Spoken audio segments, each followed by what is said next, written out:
Good morning, second graders. It's Miss Reynoso. Today we're going to read the story That's What Leprechauns Do by Eve Bunting.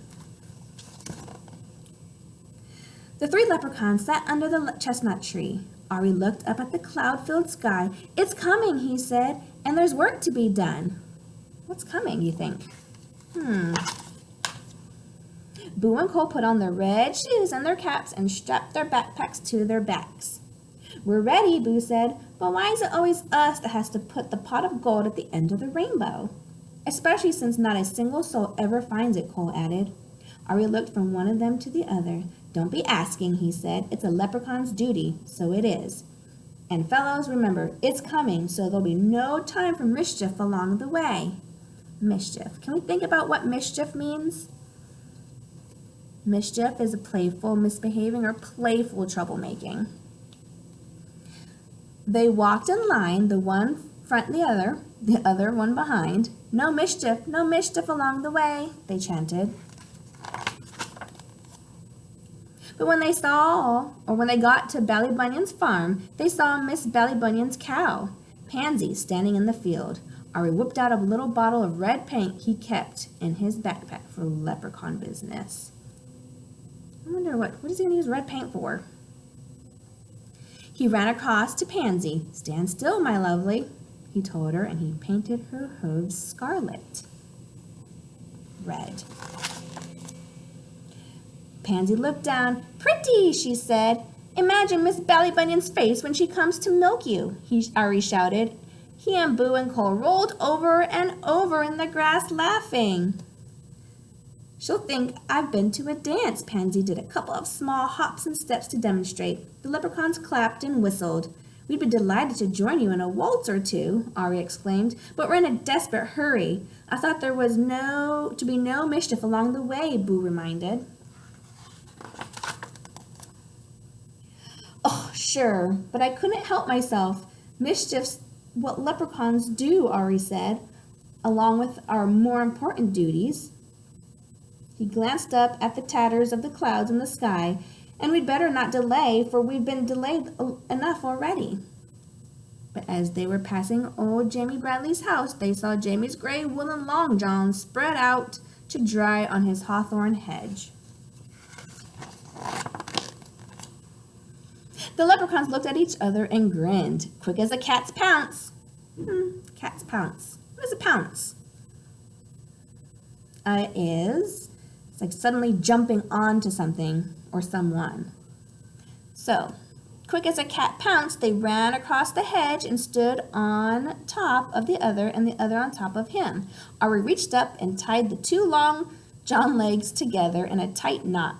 They almost fell off each other. They laughed so hard. It would be great altogether to stay and watch old Jamie try putting his legs into those, Boo said, but it will be a month of Sundays before they're dry.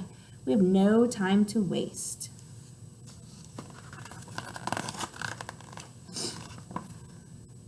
They took a few minutes to somersault across Liam McCabe's garden. There was a yellow tennis ball in the middle of the road, and they rolled it along with them as they went. Miss Maud Murphy's hen, Bertie, clucked at them from behind the gate. Bertie, Ari asked, would you be doing us a favor? Could we trundle this ball up to your nest? Trundle. What does trundle mean? Trundle is moving slowly or heavily, so they kind of maybe roll it or really struggle to roll it up to her nest. And could you sit on it for us? It'll be great joke on Miss Maud Murphy when she comes out to gather your eggs.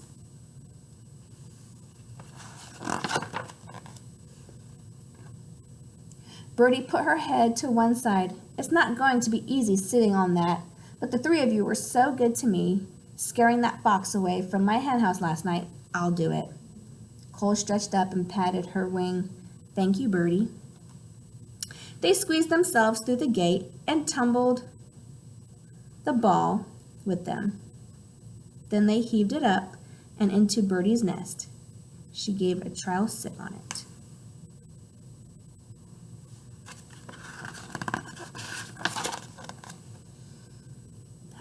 I'll be sore underneath myself for a week, she grumbled. But the thought of Miss Maud Murphy's face when she sees I've laid a yellow ball will be worth it.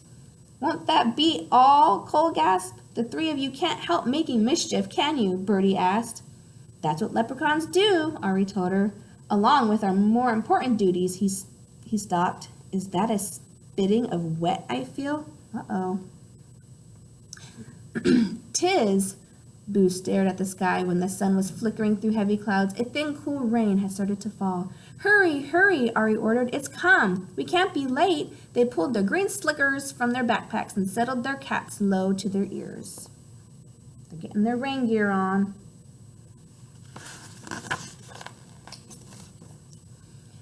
Anybody seeing them racing along the road would have taken them for 3 green leaves, but they were leprechauns and they had work to do. Get them out, boyos, get them ready, Ari said. They took their little spades from their backpacks. Then they stopped for a minute to look up at the rainbow, blue and green and yellow and pink, that was arced across half of the sky. Can you think of a text-to-self connection of a time that you looked at a rainbow or looked at the different colors of the rainbow and thought, I wonder where that rainbow ends? There it is, Ari said with satisfaction. Come on. Oh, sorry, friends. They dashed across Pattywhacker's bog, found the place there where they kept the pot of gold buried for just such a rainbow occasion, and dug it up. Ari stood in the middle of the bog. Here, he said, the three of them placed a pot of glittering gold in just the right spot and watched the rainbow curve itself all the way down till it ended on top of the pot.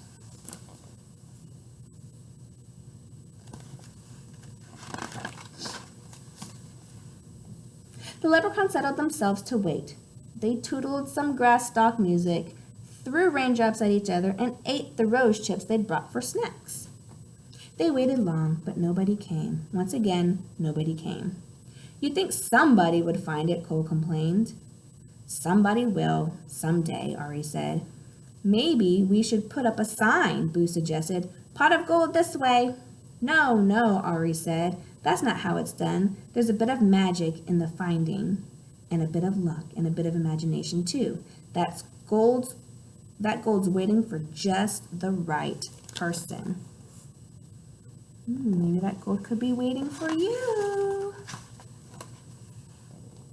The rain had stopped. The sun went behind the cloud. The rainbow shortened itself, then disappeared.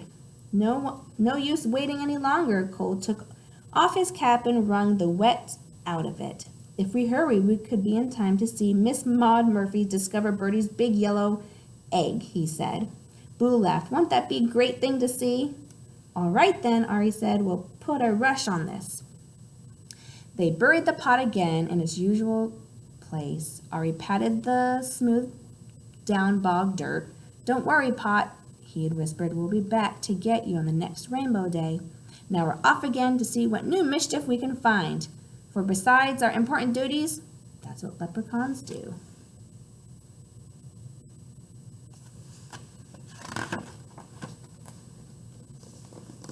The end. Looks like she found it. That was a funny story. Let's think about what would you guys do if you found a pot of gold? Or what do you think those leprechauns would do if somebody did actually find those pot of gold? Maybe you guys can text in the comments or write in the comments a sentence or two, using complete sentences, of course, of what you would do if you found a pot of gold. Or what do you think those leprechauns would do after somebody found their pot of gold? I enjoyed reading with you guys today, and I hope to read with you some more. Take care. We'll talk to you later. Bye.